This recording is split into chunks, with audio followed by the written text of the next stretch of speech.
Move to return from exec session. Second. Mr. Stone? Yes. Mr. Pappas? Yes. Mr. Girth? Yes.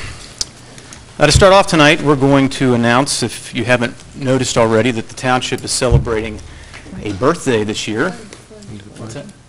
It's after this. Oh, sorry. Okay. Sorry. Anyway, Sorry.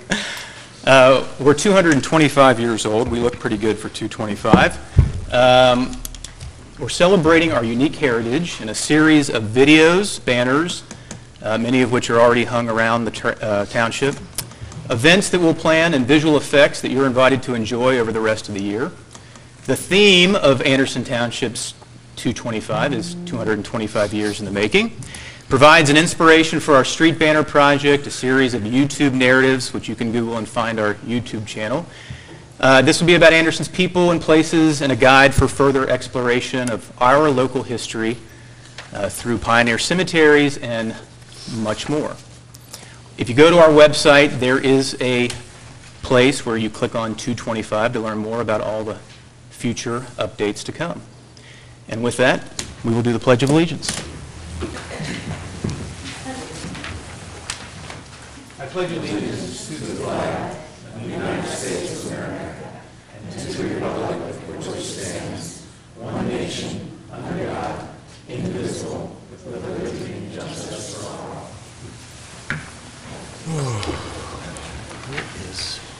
Move to adopt the agenda. Second. Mr. Stone? Yes. Mr. Pappas? Yes. Mr. Girth? Yes.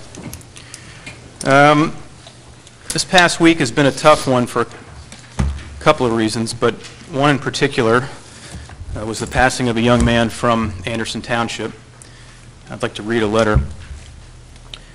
Dear Plush family, it is with the heaviest of hearts that we reach out to you. Like many others, we first heard about this terrible tragedy and followed it closely on the local news, only to realize shortly thereafter that your family is part of our community. While attending the visitation this past Sunday, I grabbed an envelope, and the card requested people to share their thoughts about Kyle. And while none of us on this board personally knew him, surely we all are just 1 degree of separation from those who did. And for that reason, we felt compelled to send a note acknowledging the hundreds of people that stood in the rain last Sunday to pay their respects, as it's a true testament to Kyle and their family.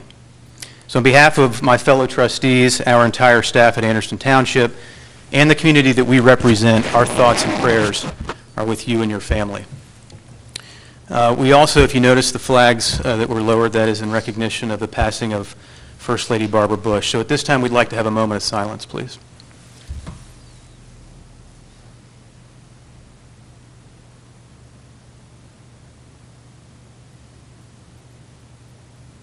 Thank you.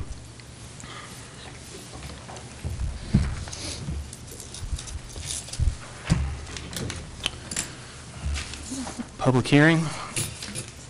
Andrew, I think you're taking over. This is going to be a public hearing for case number 1-2018 Anderson. Sarah's going to take over and introduce.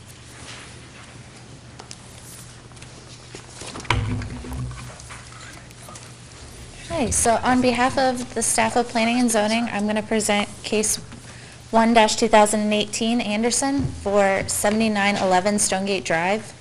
It is presented by the Mayerson Company on behalf of the Anderson Township Board of Trustees. It's originally zoned B residence, and the applicant is proposing to change the zoning from B single family to DD Plan Multiple Residence. The applicant's proposing a total of 130 units and 234 parking spaces with access from Stonegate Drive and township property to the south onto Beachmont Avenue. They're proposing 108 covered parking spaces in either a partially below grade parking garage under Building 1 or individual garages. This is a map showing the property lines. The proposal is a combination of several parcels, portions of several parcels. This is an aerial showing the property. This is a topography map showing, once again, the property. And then this is a zoning map showing the surrounding zonings kind of zoomed out a little bit further so that you can see Beachmont Avenue as well. This is the site plan submitted by the applicant that has the updated number of 2-bedroom units and 1-bedroom units. This is the parking plan. This is the submitted landscaping plan. This is a zoomed out drawing of the drainage plan showing both Beachmont Avenue and Nagel. This is a zoomed in version of the drainage plan. This is the access way onto Beachmont Avenue from the proposed property. The following are 2 elevations submitted by the applicant. And then the following are pictures from the property. So if you have any questions, just please stop me. No.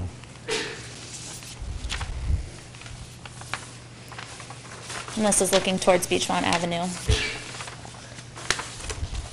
So the following are the recommendations from Zoning Commission and from Hamilton County Regional Planning Commission. Since Zoning Commission, the applicant has submitted recommendations to the Zoning Commission conditions that were also in your packet, as well as a more illustrated version of the access onto Beachmont Avenue. Do you have any questions?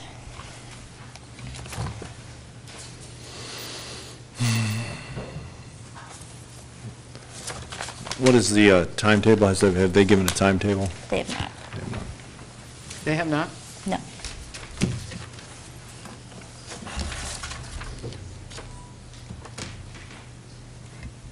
Reading your recommendation on number 6. Okay. I don't have any questions, do you?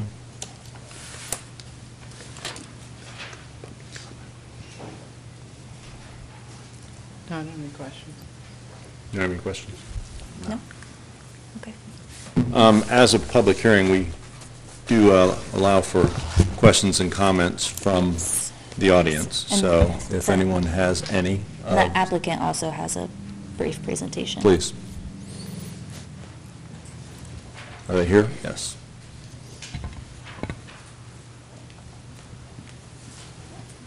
Thank you. Good evening. My name is Adam Marison, the applicant, and want to kind of run through a brief presentation to go over it with a little bit more detail, more than Sarah just presented, and then obviously answer any questions that you may have. Good, thank you.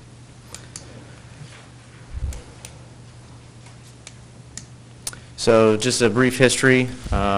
This proposed development in front of you is going to be a Phase 3 of existing Stonegate Apartments, which was originally built in 1972 by my grandfather, and then in Phase 2 in 1996 by my grandfather and my father.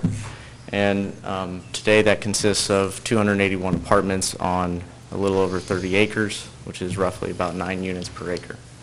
Over the past 7 years, it's held an occupancy rate of 98 to 99%. And during the end of this year, we're proposing to do some renovations to the clubhouse, which was built in 1996. And some of that consists of converting the racquetball court into a larger fitness center, some enhancements around the pool area, and a new playground area for the kids, because the property has lots of kids. So it'd be a huge benefit to them. What is being proposed is 2 3-story buildings. Building 1, which is the building to the north, I'll bring up the site plan. That'll house some amenities, which consists of a pool, grilling area, outdoor courtyard, seating area, fitness center, and a community room. It is 130 units, 52 1-bedrooms, 78 2-bedrooms. As Sarah said, there are 234 parking spaces, 108 of those are covered. Target demographics are professionals between the ages of 30 and 70 with a median income of $55,000 or more, and rents we intend to range from $975 to $1,500. And the entrance will come off existing Stonegate Drive, existing curb cut where the parking lot is to the clubhouse. And once we combine the parcels, it'll be a little over 36 acres, a total of 411 units, which is roughly 11 units per acre. Excuse me, Mr. Marison. Yes. If I could ask you to speak a little bit more directly into the microphone. Oh, I'm sorry. Cable television station's having a little trouble picking up your I'm voice. sorry. That's okay. Thank you.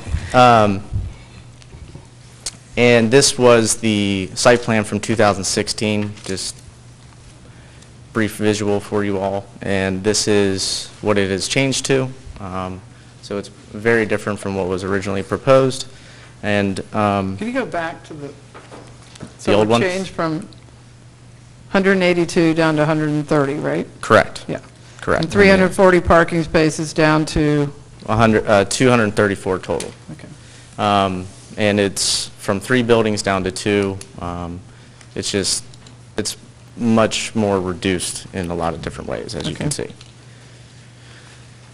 So on this, on the eastern edge of the property is an area with the existing tree mass, and it's not going to be disturbed during construction. We intend to preserve it as is, and once we get, I'll get into a little bit of the landscaping, but we intend to add some evergreen trees along it, which will over time enhance it. We want to maintain that buffer as much as possible for... So is that along Nagel, like eastern area you're talking about the Nagel, like along Nagel, or? No, so this is roughly maybe 350, 400 feet from Nagel. But the eastern area of the property, it's not Yeah, outside. yes, okay. sorry. Yeah, towards Nagel, Yeah, but it's, yeah, okay. you know, much more. And so there's a Stonegate home right here, Yeah. Stonegate Drive right across the top. Yeah. And so the eastern boundary line is kind of due north and south of that home. And the entrance is right here off of Stonegate, existing curb cut. It'll come across this tennis court, which will be removed. The entrance will have some landscaping and 2 stone walls for just an entry feature. It'll come right into the surface parking here. Below Building 1, on this slide, you'll see that there's an entrance here down to this semi-below grade parking garage. It is partly just to accommodate the required parking, but also it is a very nice amenity because most multifamily developments in the suburban areas around town don't have covered parking. It's mostly all surface parking. So we do see it as a nice plus. And then just to the south of the Building 1, this is a row of 1-story garages, single-door garages here. And then these are attached to the back of this building, so people will be pulling into the back of the building into garages. And this is a zoomed-out version of what exists today at Stonegate. So this is Phase 1 right here to the north. And then as you go west, this is Phase 2 that was in '96. And then this would be the new buildings. And then you have Sem Manor here and Forestville Baptist Church. This is just a bird's eye view looking northwest.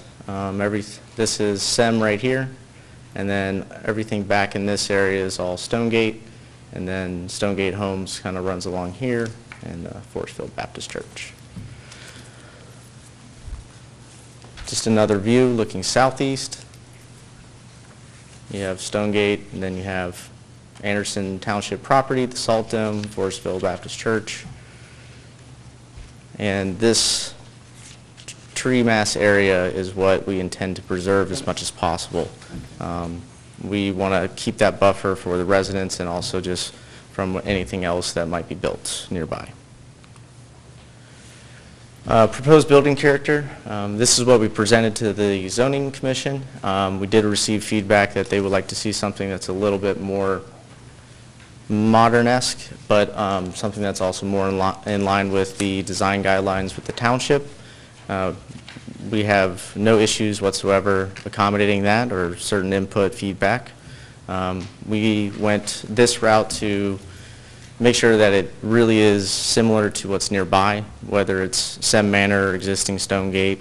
So the materials consist of brick, stone, siding, and mansard roofs to replicate pitched roofs.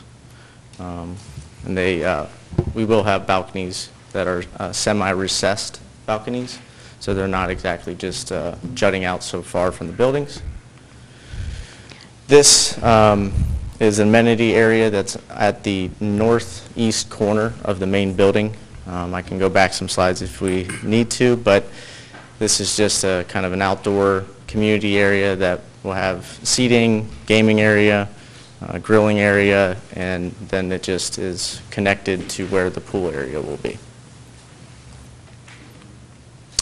Landscape and screening. That eastern section of existing buffer is roughly 0.3 acres. And I'll go to a visual slide right after this. So there's a section within that existing buffer that we do not intend to disturb, which is roughly 0.32 acres. We intend to plant a lot of evergreens and things along there just to enhance it and remove anything that's dead or invasive to help encourage the trees that do exist there to grow even better. This is a colored version of the landscaping plan. So this side of the existing tree mass is mostly honeysuckle. So everything that is of a certain height or trees of that nature are really kind of run through this section and then getting onto township property. So the honeysuckle along this edge would be removed at some point, but we intend to, replant trees to enhance it. And there's landscaping here at the entrance, and then as you run along, there's all landscaping throughout the parking area and to the south down here. This to the west is existing. The detention area does tie into this existing detention area in Stonegate, so part of this will be removed, but it is of our interest to retain as much of it as possible during that process. As part of the approval in our submission of the application was making road improvements, which is a left turn lane going into Stonegate Drive on Nagel Road. And the turn lane is right here, so if you're going northbound on Nagel, you'll be making a left turn lane into Stonegate. And this light gray area is where new pavement would be put down for the widening of Nagel. The widening of Nagel will only occur on the western side of Nagel, which is township property and Stonegate property. And then this is just another schematic which shows proposed right-of-way and temporary construction easement. And then in red, you can kind of see a little bit more clear the new lines for that improvement on Nagel Road. As part of the condition in the zoning commission approval, these two oak trees are to be identified and work with the township and Hamilton County to ensure that they are preserved. With how this widening will occur over here, and this tree trunk is pretty far off of Nagel. We don't foresee having really any issues accommodating that, but it is our intent to preserve them as best we can. This is the southern easement access on township property. This is that access to SEM. This is the salt dome, and it'll just run along the existing pavement. On the western side here, there will be a sidewalk that connects to the proposed development, and on the right side, there'll be fencing. And along that fencing line, there will be sections of curbing as well. I say sections just because we need to have breaks in it just for water drainage. And then as residents get to this point, they have this route straight to Beachmont. And then they also would have this route where they can come across the Fresh Time parking lot over to the light where that Applebee's is on Beachmont. We have had conversation with the current owner of Pinnacle Plaza. They have no issues with presenting an easement access for us on that property. They're currently working on drafting a new easement agreement, and we have yet to see it, but they have no issues whatsoever. And as for the zoning approval conditions, we did submit, we did submit a letter with these comments, and in the staffing report, we did suggest different language for number 6. We are in agreement with how it is written in the staff report.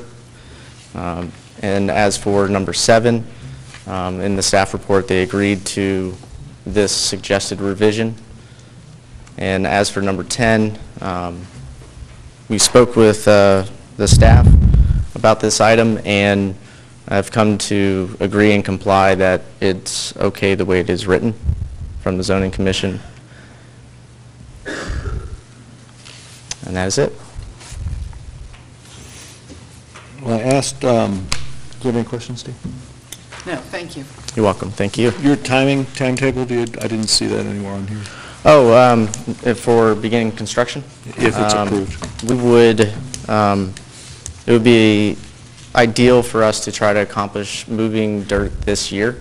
It's doable, and we believe that, say, by maybe September, we could begin.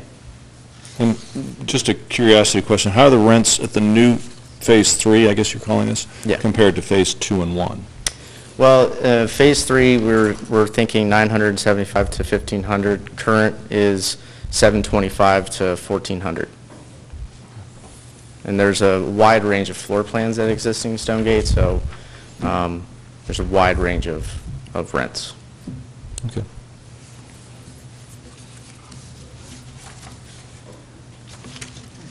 No questions? No, so what are the interior amenities? I mean, is it going to be, are they going to look fairly upscale on the inside? Absolutely. They'll be market rate with granite countertops, stainless steel appliances, laminate flooring, and carpet only in the bedrooms. Is it an open floor plan type? Is that the new? Yeah, for the most part. So the kitchen living area would be kind of an open great room, and then the bedrooms would be separate with the bathrooms. And we do intend to have washer dryer hookups in every unit, much like you would see at Boulevard Oakley Station, or kind of anything that you would say was built in the last 5 to 7 years. Absolutely. And then we do intend to go into the existing units at Stonegate and start making those kinds of upgrades, but that wouldn't begin until next year, 2020. Once these are done, or at the same time? Somewhat same time, somewhat. Okay. A empty nester, long-time professional career in IT, so I feel kind of at home there the way it is now. Big attraction to that side, along Pebble Court, the back side, is that my patio, my deck, looks out on the wooded area. That large wooded area, and I stopped counting at 35, but there's many more than that, large trees, 40-plus feet high, and it's a very nice wooded area. I just would like to have some matter of record be placed, even though it's not inside the red line of the particular development, that those trees on that western side adjoining the Pebble Court backside of the apartments be maintained. I understand from first meeting that I attended, statement was made they're not going to be touched. What I heard today was there'll be every effort not to touch them.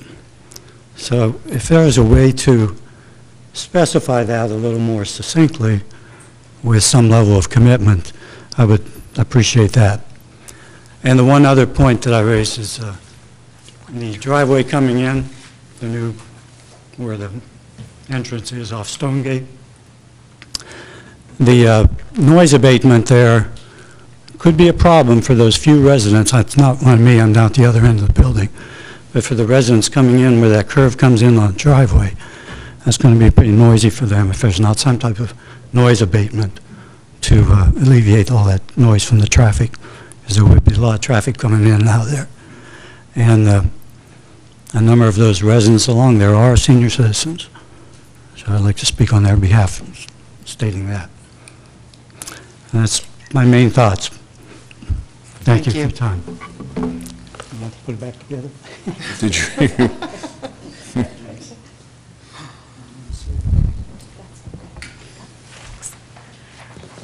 I believe, sir, you wanted something to say. State your name and address, please. My name is William Wright, and I live at 8012 Stonegate Drive, and I'm secretary for the HOA Association there. The question I have, during the Planning Commission meeting, they proposed a turn lane off of Stonegate onto Nagel. I didn't see that presented today, because when you come out of Stonegate onto Nagel, trying to make a left-hand turn to going up towards Nagel Middle School, it's pretty hard right now, and if you're going to add more traffic and more cars coming out of here from these apartments, it's even going to become more congested. And I just wonder if that proposal is still in the planning stages or what, because on the original, on the during the Planning Commission meeting, they recommended that, but I didn't see anything that tonight. Sarah? That's okay. Probably. I think you're referring to the condition that's suggested by number 10 that you see on the screen, which is, I'm sorry, the, Southern access to the curbs? no, it was the, it was, Number 10. yes. Yes, number 10. Yes, that was striped. That is still a recommendation from Still staff. Of course, recommendation. that needs to be approved by the county engineer's office because that approaches a county roadway. But it is staff's, if this is approved, we would proceed with asking the county engineer whether that can be striped that way.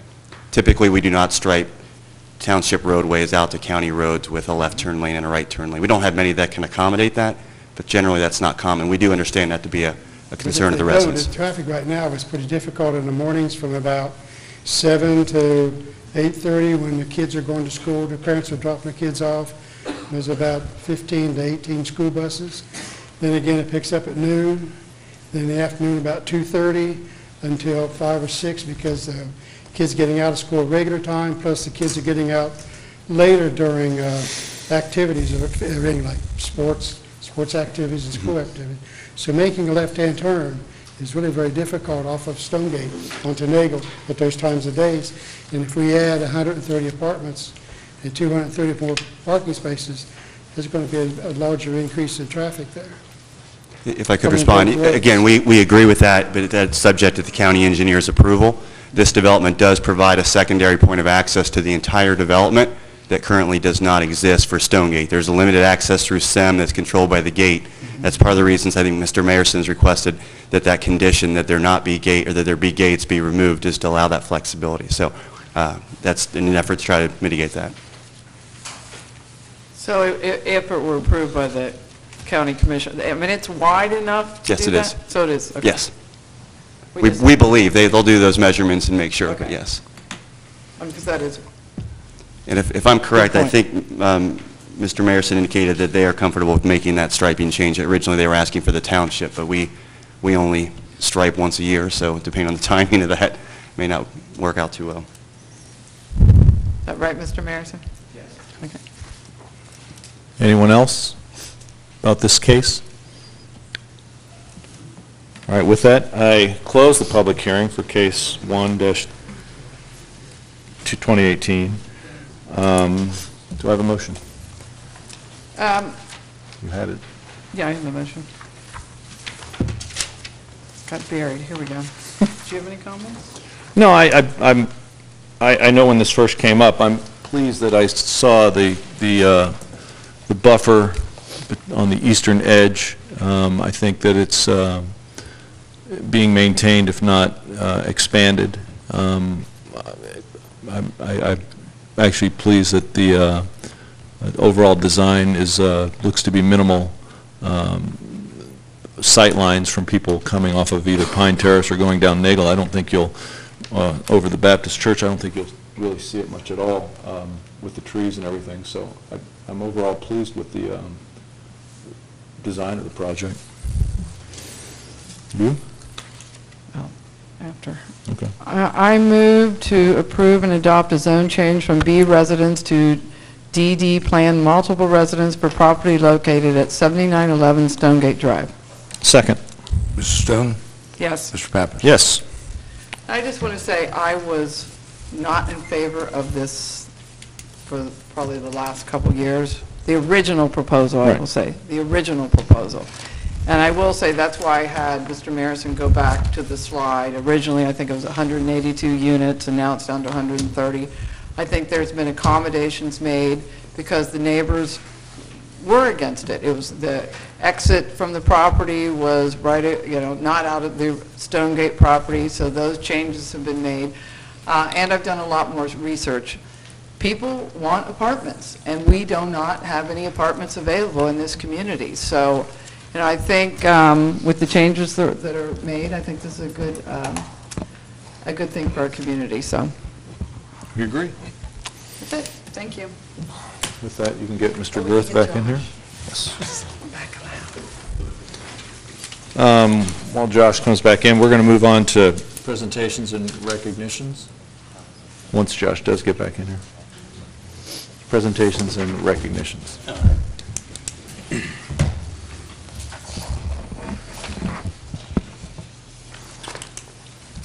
Steve, I think you have the first one.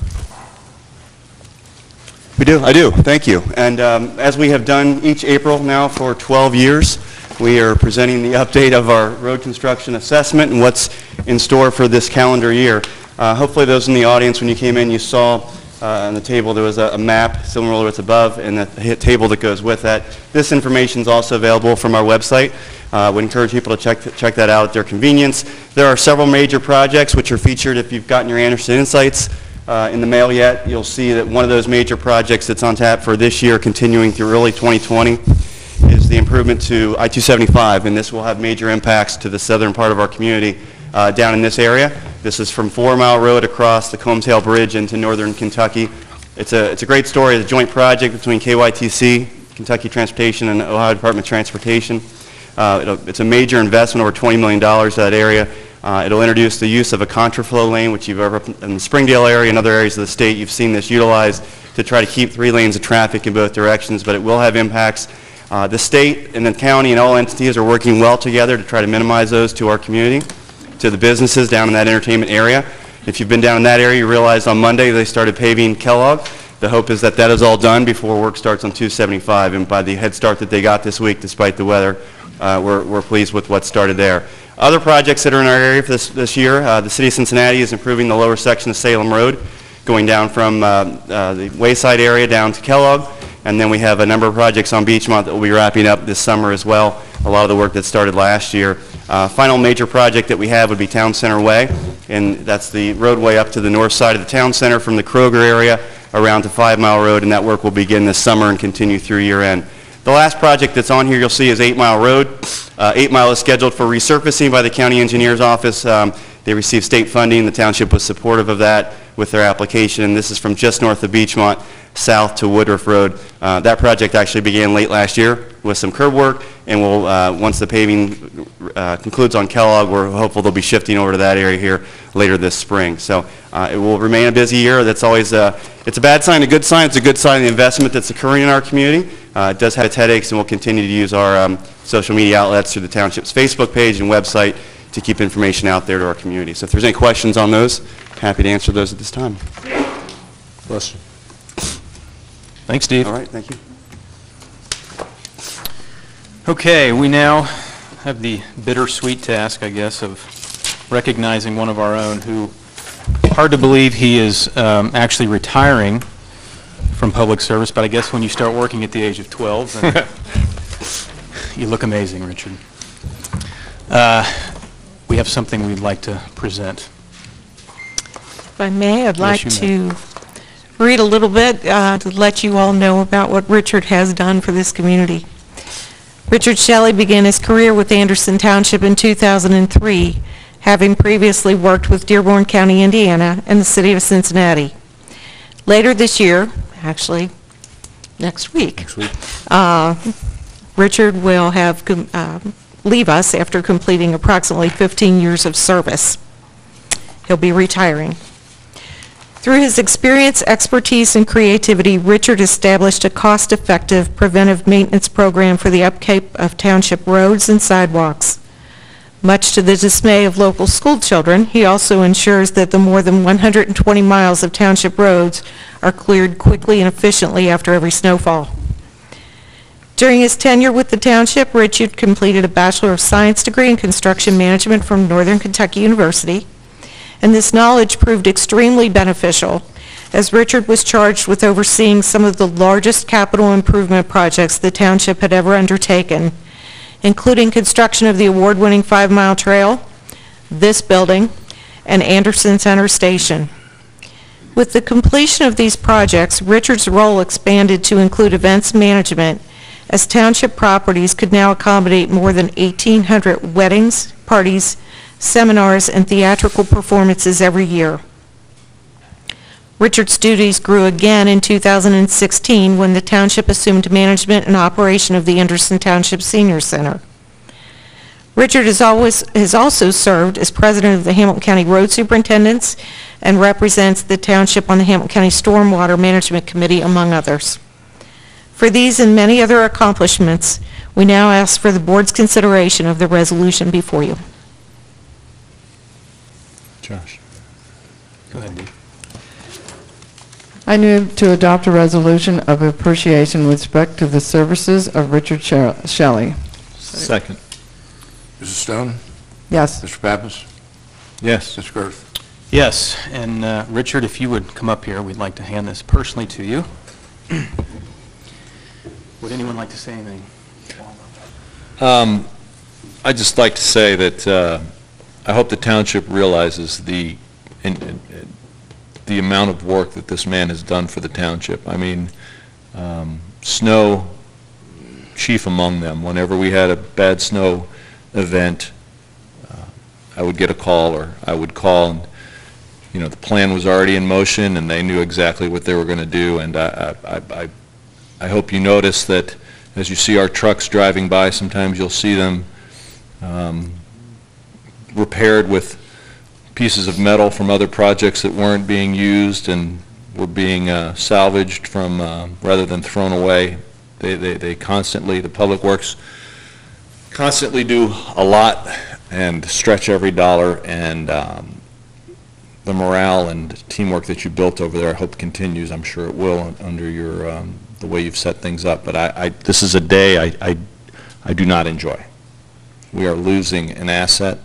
I wish there was a way that this wasn't happening, but things are what they are.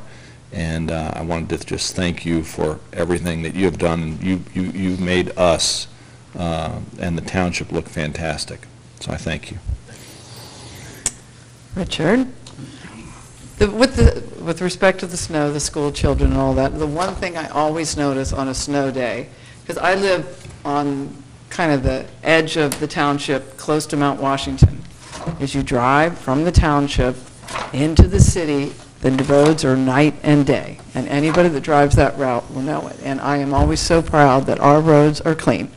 So thank you very much. And working with you on the Senior Center Advisory Committee, we had a meeting today, and those on the committee were very pleased. It's only been a year and a half that we've been working together on that, and they all respected your inputs. It wasn't always what they wanted to hear, but they always respected your inputs and your knowledge. So we're going to miss that. Thank you very much. And I would say Richard always watched the budget. That's right. He was very conscious of saving money on salt, paving, whatever, and very proud when he came in under budget. And just wish you a lot of good luck, Richard. Thank you. On time, under budget. That's the way to go.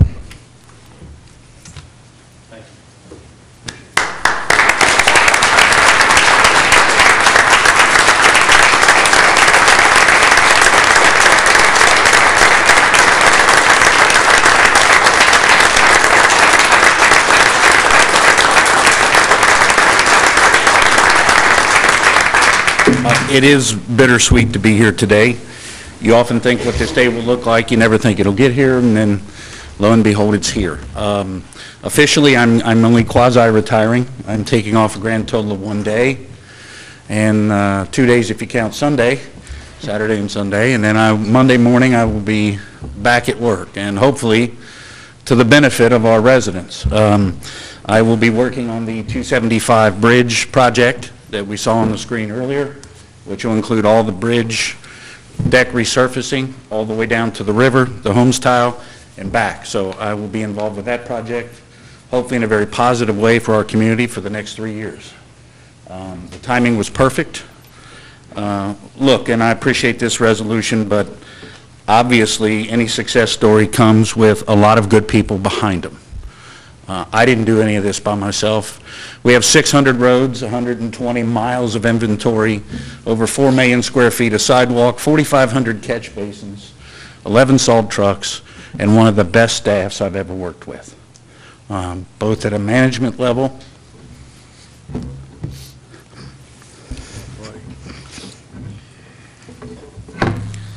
I just don't want to stand up here and not say how much I appreciate everything this board has done for me and everything my staff has done for and with me.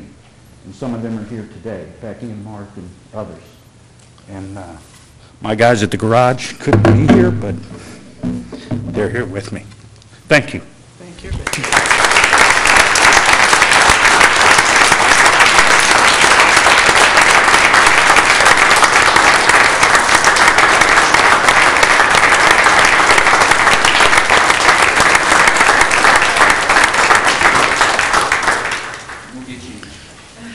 Our staff is,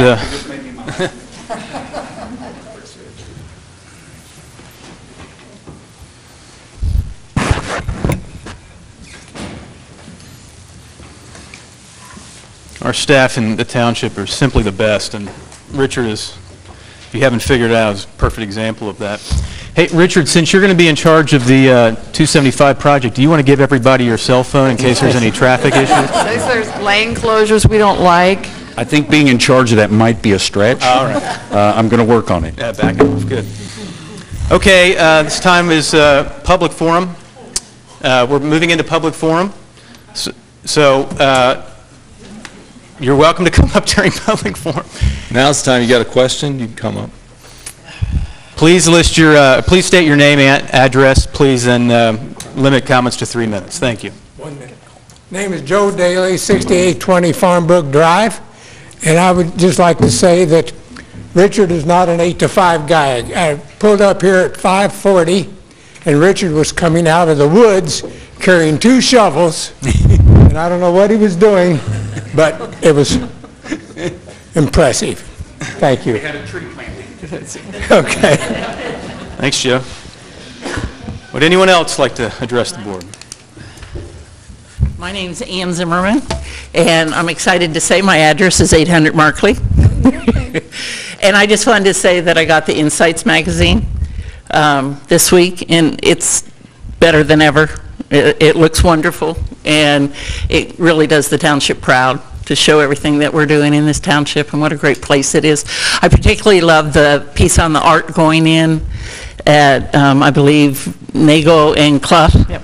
The Victrola horn, is it? Yep. That, yeah, talked about how it welcomes people to speak into the world or whatever. It was beautiful, and all the good stuff you said about what it does. But I just wanted to thank you for the insights. It was very well done.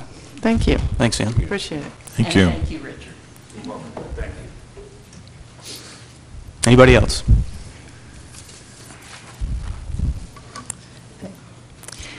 Good evening. My name's Katie Nappy, and I live at 644 Watchpoint Drive. I was one of the concerned residents who requested that a trustee social media policy be developed, sharing my concerns with the board in October. A clear policy, as recommended now by the Ohio Township Association, will hopefully address resident concerns while respecting everyone's rights. I'm here tonight, however, to share what happened after my request for a social media policy at the October meeting, as both a warning and a call to action. I was pleased that the trustees agreed to develop a social media policy, but the public shaming that I and others who spoke out were subjected to by Mr. Pappas and Mr. Girth following that meeting should give every township resident pause, because it could happen to any of you. Immediately following the October meeting, Mr. Pappas took out a half-page ad in the Forest Hills Journal accusing those who spoke of lying, slandering, name-calling, and making unfounded claims on social media and in public forums. Mr. Girth called our request a political stunt at this meeting in December.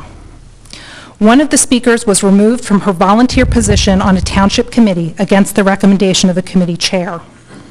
Mr. Pappas and Mr. Girth repeatedly mocked the request for a social media policy in public banter on Facebook and even in last month's trustee meeting, twice. Those who spoke were relentlessly trolled on social media. My mother passed away a week before I spoke in October. And after I spoke, I had to frantically start blocking people on my Facebook account so that my friends and family were not subjected to harassment as they were sharing condolences and memories of my mom. Just yesterday, a friend of Mr. Pappas posted, "They think they will get a social media policy and stifle someone's right to free speech? I'm betting it won't happen because it doesn't need to. Little Libby's with a personal agenda." Mr. Pappas liked that post. Bottom line, if you speak out, be prepared to have your credibility questioned, your name smeared, and you can kiss any chance of serving on a township committee goodbye. Be prepared for your social media accounts to be scoured for personal information about you, your family, and your employer that will then be used to publicly shame and humiliate you. These are all effective ways to silence critics and deeply concerning when undertaken by either elected officials or others on their behalf. I refuse to sit down and shut up. We are all better than this, and a social media policy is a start, but it is no substitute for all of us for civility, decency, and respect. None of us should accept the current state of affairs where controversial issues in our community devolve into personal attacks, trustees stir the pot, and residents are branded, shamed, and silenced for their views. Wouldn't we all benefit from a community where everyone was respected, every voice listened to? Thank you. Thank you.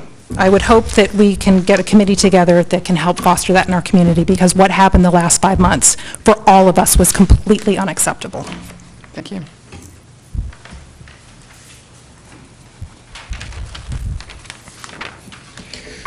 Russell Akered, 7195 Gamwell Drive.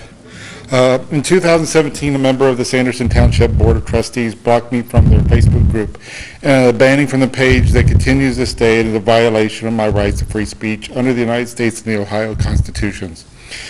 A member of this board and local government created and maintained their page has blocked myself and possibly others who disagree with their trustees' political beliefs. It may seem inconsequential and not practical, but does violate my rights to free speech and equal access to government. As an elected public official, and the access to any of those that are willing to play by their narrow rules is not the way to representatives should administer a social media page. I'm a resident of the Anderson Township of Ohio, and I have opinions on local trustees' political beliefs and actions. To deny people equal access in voicing these opinions shows a government bias excluding their own citizens. The trustee is given an office, a salary by the township, and is paid for all by the residents of that township, including those that do not agree with some of those trustees' public statements. The Facebook page in question, named for the person who exerts control over, can approve requests to friend them. The trustee purposely operates the Facebook page outside of the township's official channel so as not to be constrained by the township's social media policies or lack thereof. Many of the posts of the page have to do with local government, such as opening of the continuous left-hand turn lane, the 5 Mile on Beachmont, or the street beautification project. The trustee acts on those that disagree with the posts, deleting comments, threats, and eventual banning, retaliation, and reporting to Facebook more lies about those that disagree with the trustee's statements. The page ran by the trustee should be either open to all, or the page should be taken down and removed from Facebook. To deny some of the voice while allowing others easy access is just wrong. If it has been taken down, good. Social media rules need to be instituted to protect the township from this happening again, and the members of our township from limiting access of its residents. I hope the board will act soon on this issue since it has been going on for some time. The way social media has been treated so far is not adequate or a sign of good government where ideas can be expressed freely and equally for the betterment of our entire community. Some might think the trustee who has a little power to affect an individual in their community and is unimportant and should not be taken with a serious issue. When we see local governments working with state and federal governments to attack civil rights or to protect the community, then it becomes very important. I thank the board for their time. Thank you.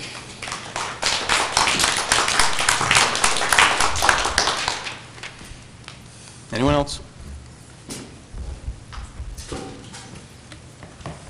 I'm Brett Labar, resident of Anderson Township. I live at 2320 Heather Hill Boulevard. Been in this township about 28 years.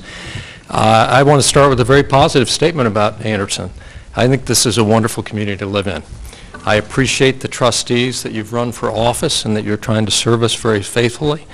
I am concerned when we get into arguments, and I'll talk to you as trustees on this, and the result of the argument is trying to limit free speech in any way. I think there are plenty of opportunities for people to speak freely in this township. I could just walk up here tonight. Anybody can walk to this podium and speak at any trustee meeting. I think there's plenty of dialogue going on, and what I would really hate to see is any infringement of anybody's personal rights to free speech in any way, including you as trustees. I don't think you as trustees should have any of your free speech rights infringed. Does that mean there might be speech that is disagreeable? Yes. Will some people be offended? Yes.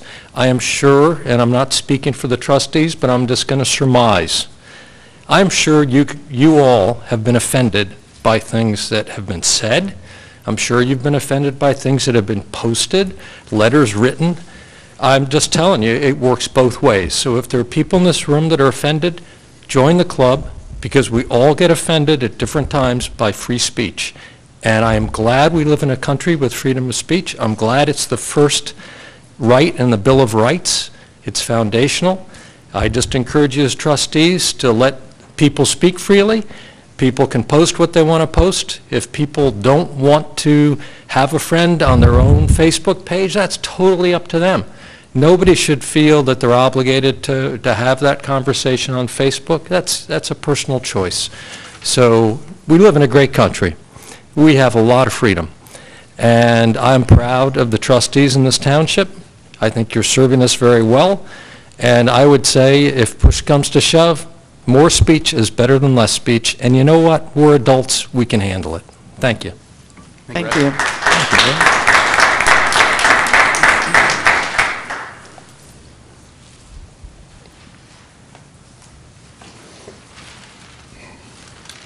Hi, Ruth Hardy, 7757 Anderson Oaks Drive. And like the previous gentleman, I think we are all committed to preserving our free speech rights guaranteed in the Bill of Rights, which protects a wide spectrum of expression from government censorship and includes that which is unpopular or controversial. That does cut both ways, as he said, regarding both government entities and constituents. We understand that the application of free speech often presents significant and complex legal issues, but we can avoid these problems if we learn to communicate better across the divide. We're talking about leadership here. To be an effective leader, a trustee should refrain from allowing the following on any social platform or account: defamatory remarks, false statements, personal attacks, intimidation or implicit threats, incendiary or alarmist remarks that stir the pot, divisive remarks that pit one group against another. And in addition, if a trustee is dismissive toward their constituents or derides them or holds their thoughts in contempt, you will show us that hate and polarization are okay and further divide our community. Again, these cautions do cut both ways. We all need to strive for civility and respect. But we need your leadership in this effort. Thank you. Thank you. Anybody else?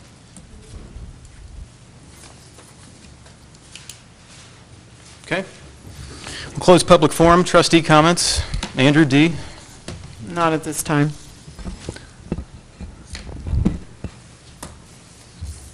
I'm debating if I'm going to say something. Well, how long would you like to debate? I will not have any comments tonight. Okay. With that, we'll move on to something very fun. Ken Dietz. Lots of fun. How's the money? Very good right now.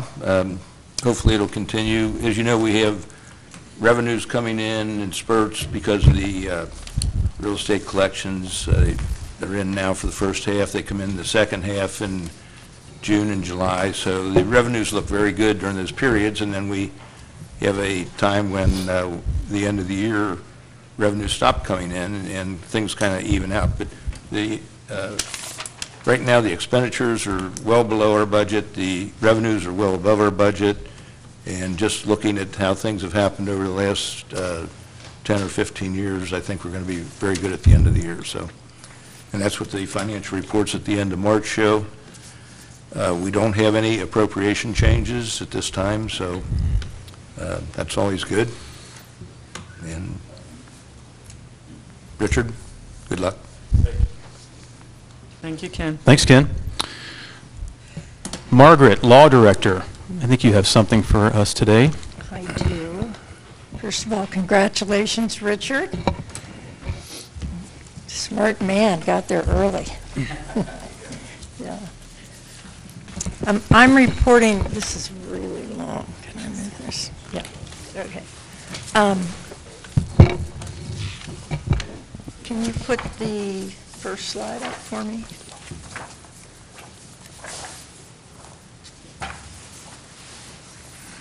Look.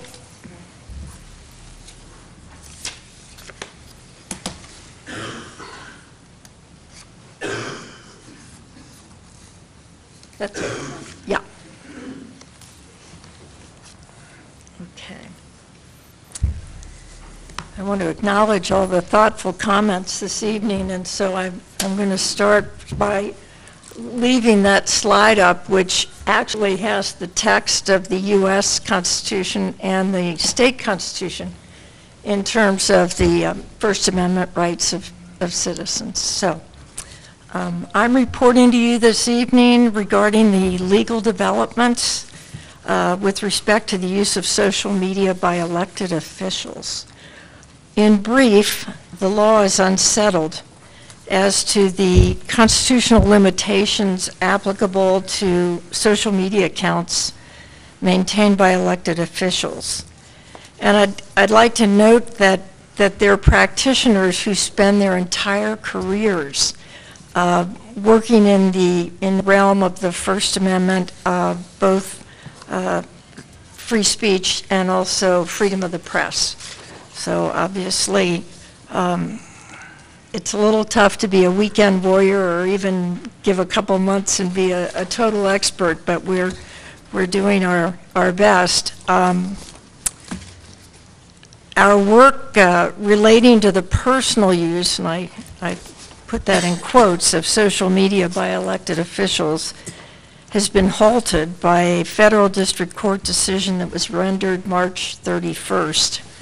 2018 by the U.S. District Court in the Eastern District of Kentucky.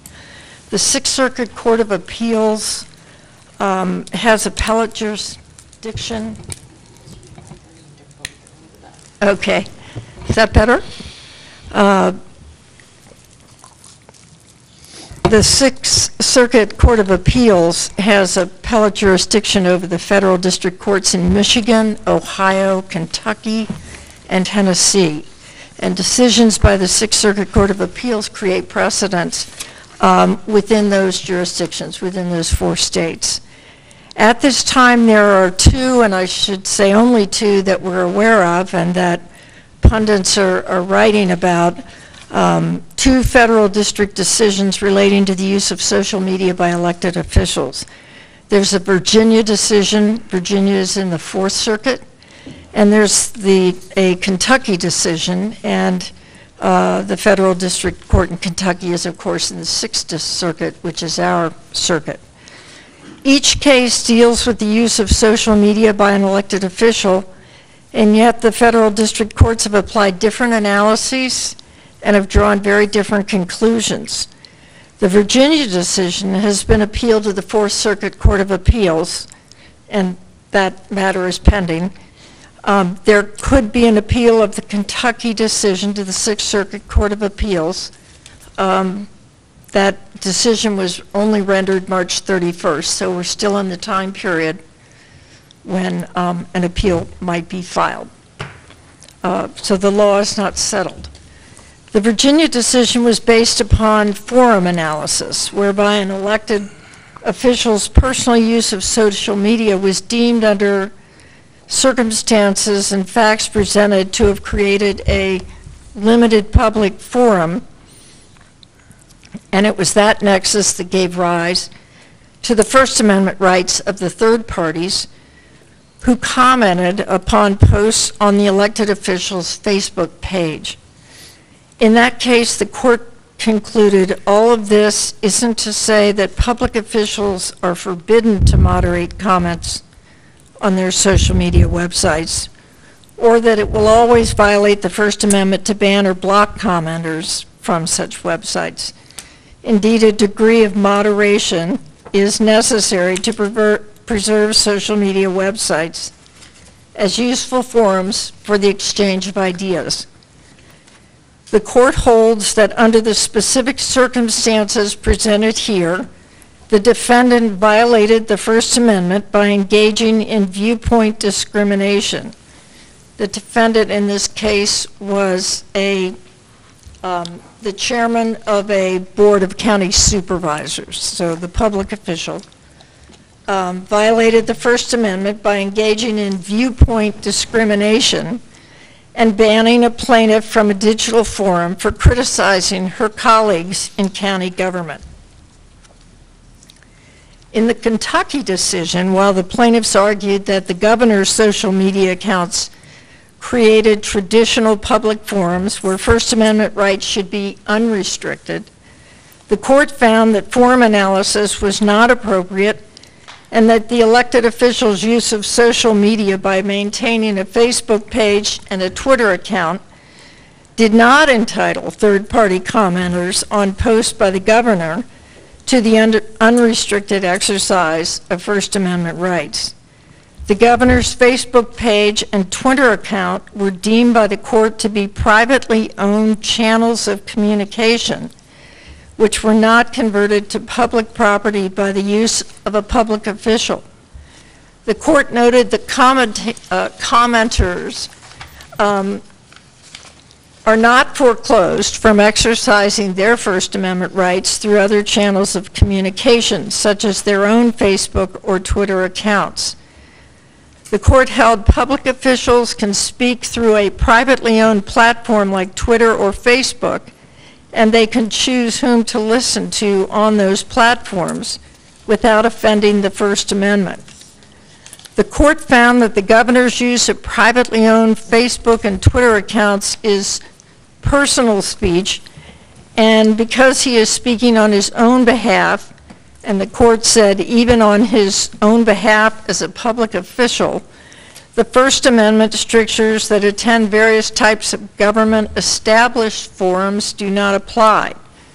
Plaintiffs had no right to be heard in this precise manner.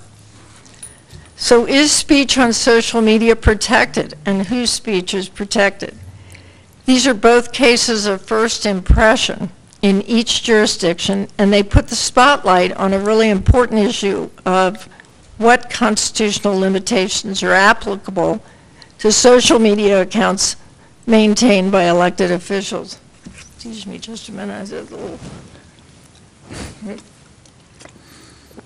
Now I understand why that politician did that. Okay.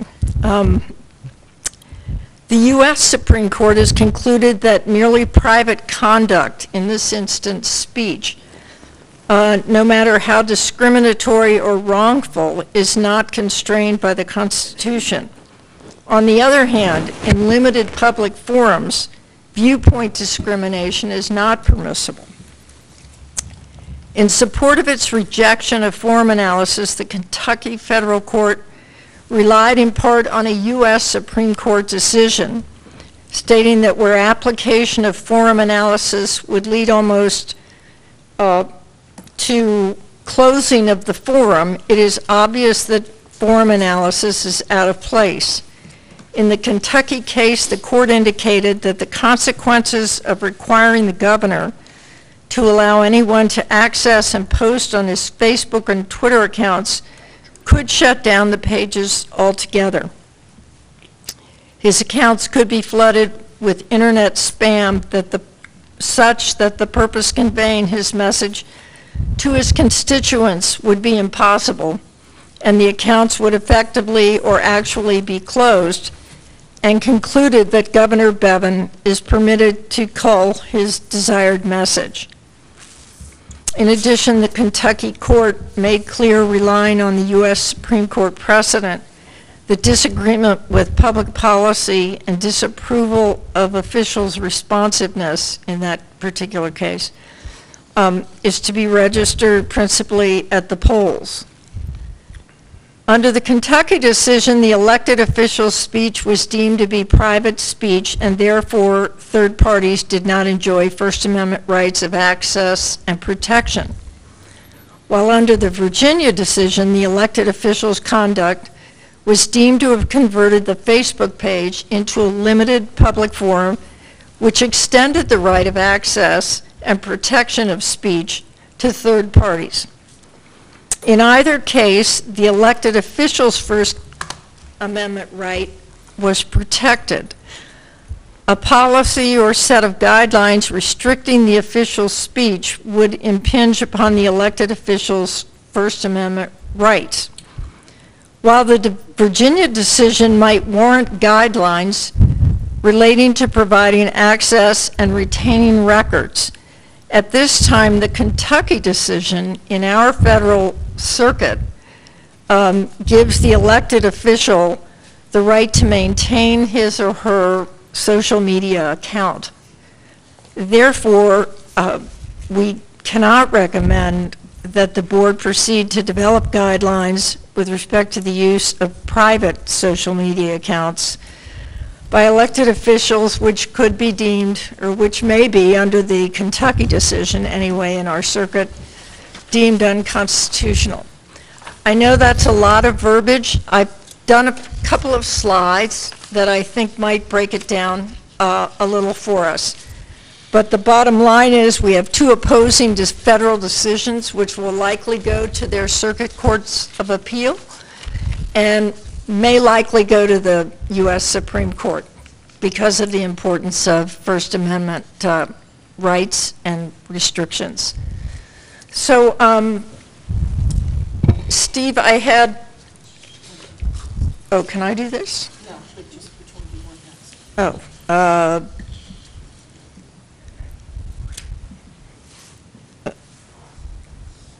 The second from the top. yeah, sorry, I'd numbered those before. Yeah, so on the right side, we have probably the starting point, which might have been put on the left, but I put it there for a reason. Official public social media platforms that the township maintains are listed there. Their regular website, their events website, a Facebook page, and a YouTube channel. And yes, I'm told that address is correct for the YouTube channel. On the left side, we have private use of social media platforms by you, by me, by them. The Virginia case found that you could start on the left side of that slide, and by virtue of your actions or speech, you could convert that platform, move it closer to the right side of the slide. You could convert it to a limited public forum with the effect that there might be restrictions, permitted restrictions on use. Okay? Steve, the next slide is, can I see that? The top one, yeah. So how did the Virginia court get there?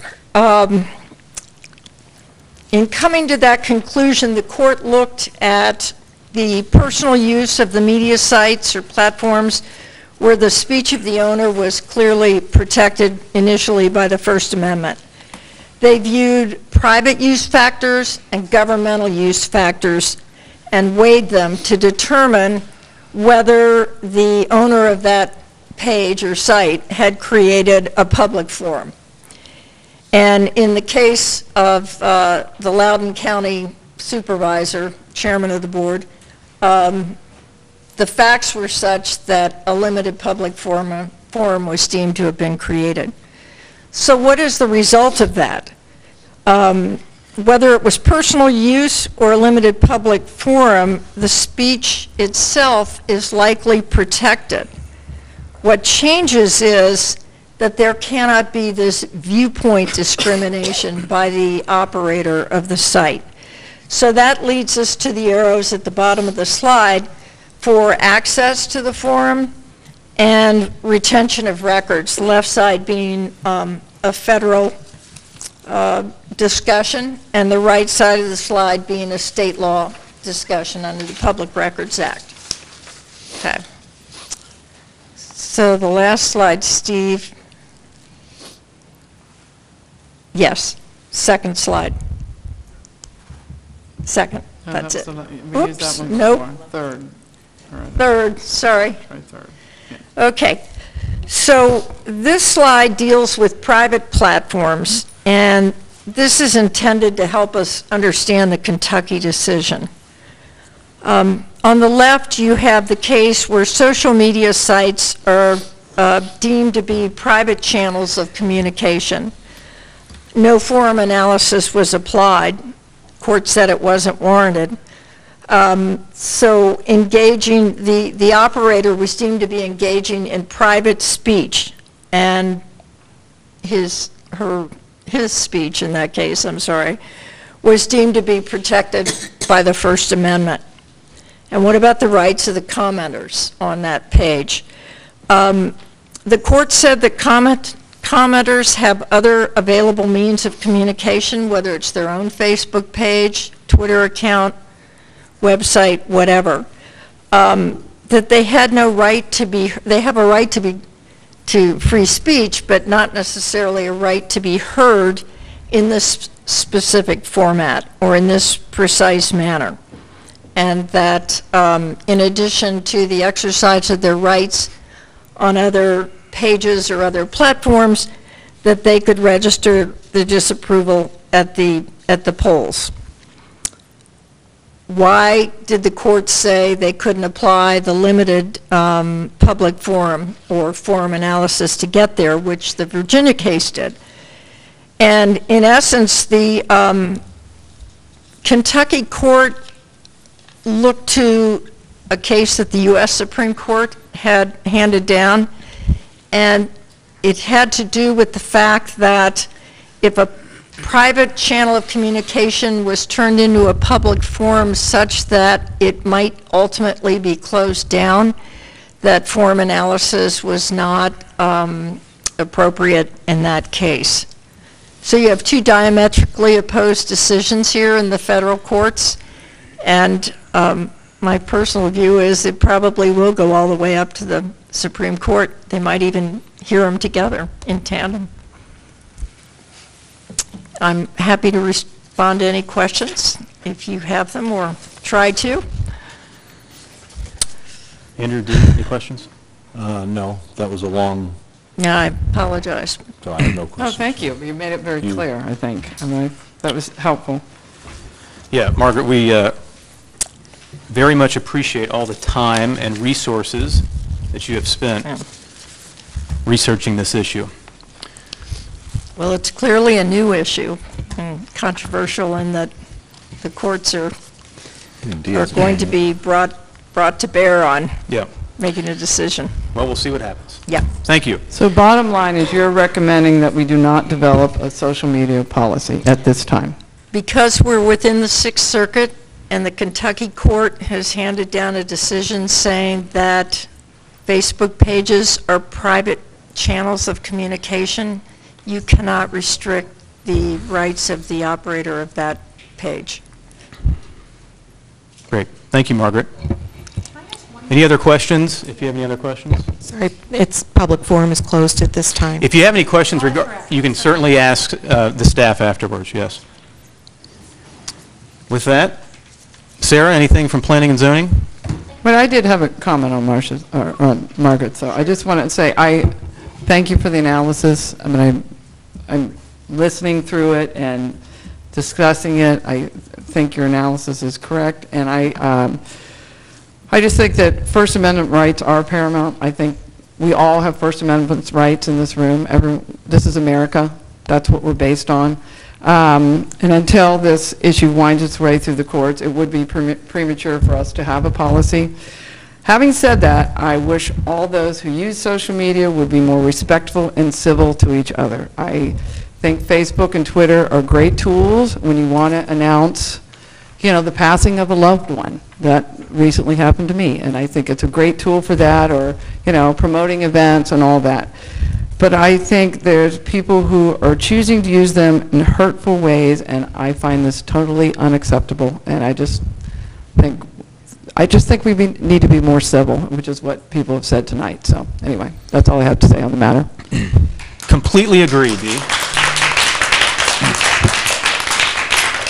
It would be great if people could all do that. That would be wonderful. Thank you, Dee. We all agree. Planning and Zoning. Sarah, anything? Nothing from Planning and Zoning, but I did want to thank Richard for all his help during our short time here. We greatly appreciate you in Planning and Zoning. Sheriff's Office. Hey, Richard, I know you want to get out of here, but, there's a process. I'll wait my turn. All right. You should have in front of you, I just have two brief items on the agenda. Looks like there's going to be a new Chipotle, so we've got a dual application for two different liquor licenses. They're different classifications. One's a D3 and one's a D5. Liquor license requests, they're both new requests for Chipotle Mexican Grill, doing business as Chipotle, number 3274 at the intersection of Beachmont and Wolf Angle. Based on the physical location, our department has no objections.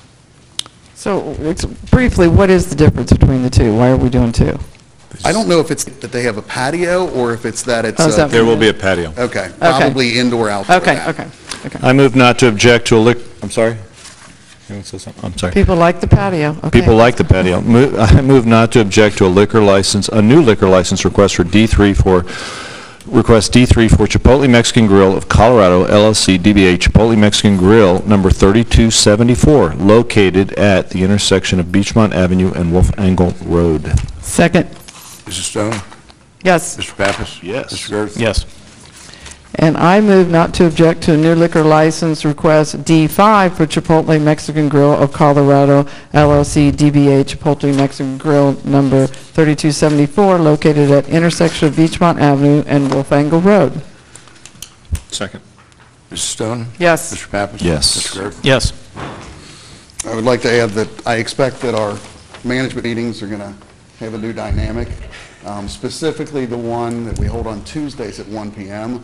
I'll tell my wife she can start to expecting me home on time. I wish you well. Okay, Richard. Richard, this is, make it good. There's always a plus side to the negative, right? Get out of staff meetings quicker.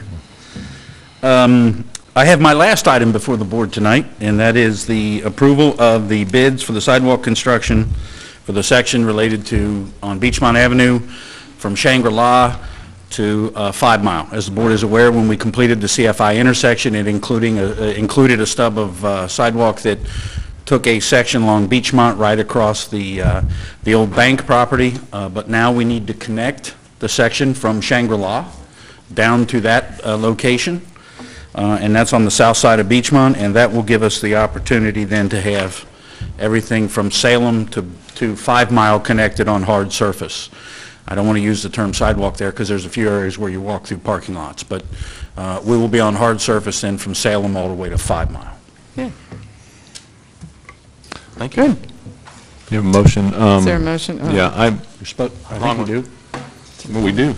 Okay. Yes, we do. I move that this board hereby accepts the bid of $134,963.64 from Smith Construction, deemed to be the most responsive and responsive and responsible bidder for the Beachmont Avenue Sidewalks Shangri-La Drive to 5 Mile project in accordance with the bid plans and specifications, together with a 10% contingency for maximum appropriation of $147,459.64 in road and bridge funds. Further, this board hereby authorizes and directs the township administrator to give timely notice of award to the contractor and, after consultation with the law director, to enter into contract with Smith Construction in accordance with their bid for the Beachmont Avenue Sidewalks Shangri-La Drive to 5 Mile Road project. Second. Mrs. Stone? Yes. Mr. Pappas? Yes. Mr. Garth? Yes. Just once again, my gracious thankfulness to all of you. It's been a good ride, and I won't be a stranger. Please don't. Thank you. Richard. Chief?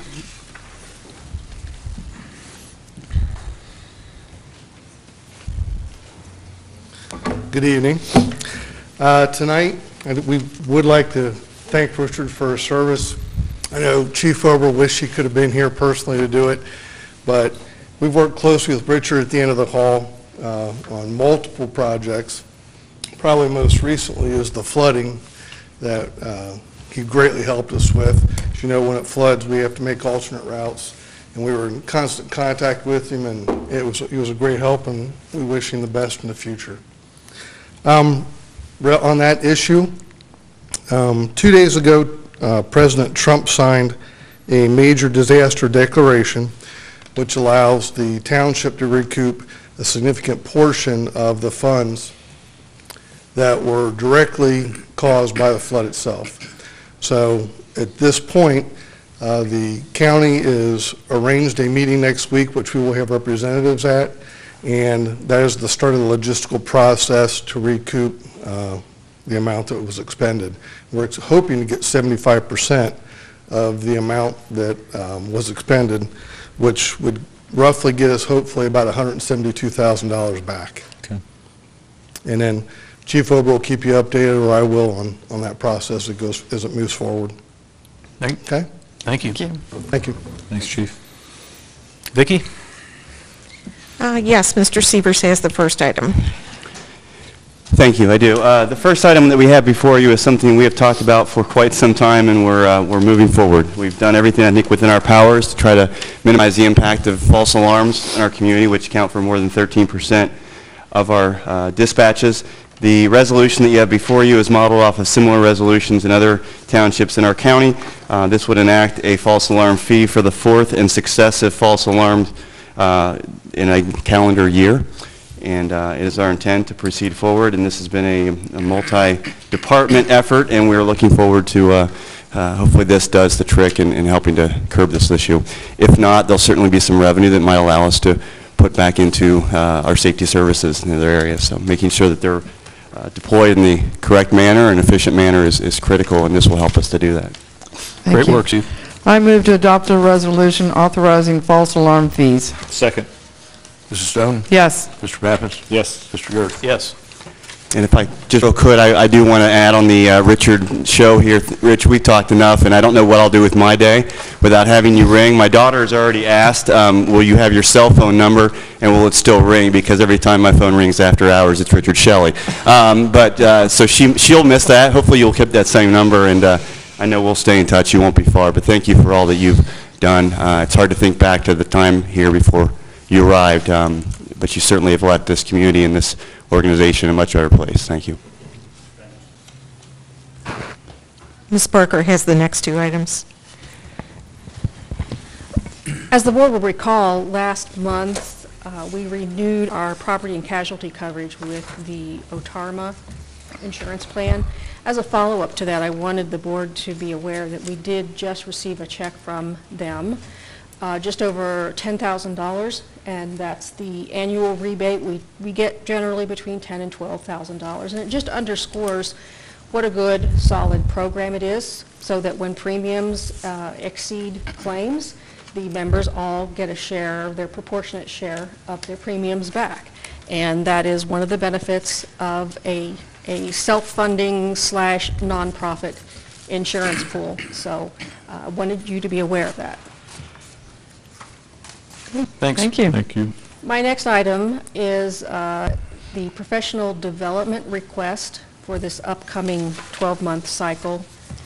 As you know, we have some staff members who are required to attend certain kinds of seminars and classes to maintain a certification or a licensure. Others simply as a part of keeping up with changes in regulations, laws, and just best practices.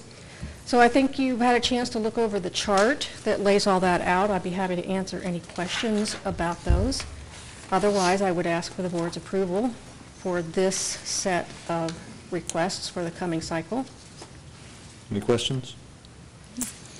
I move to authorize the 2018-2019 professional development request as presented. Second. Mrs. Stone? Yes. Mr. Pappas? Yes. Mr. Gerth? Yes. And thank you. By the way, the staff is very grateful for this wonderful benefit of continuing education that our board provides. We have two more items. The next is the Stormwater District level of service and service fees for 2019. The township is required to have several mandated stormwater compliance services in order to fulfill the Ohio EPA regulations. As a member of the Hamilton County Stormwater District, we receive those services through the Stormwater District. Each year, the board is asked to consider the level of service and also whether or not it wishes to continue to collect those fees directly through property tax bills, which the board has done since the implementation of this program. The 2019 fees remain unchanged at $15.14 per year per property owner, and there is a resolution before the board that I would ask for your consideration.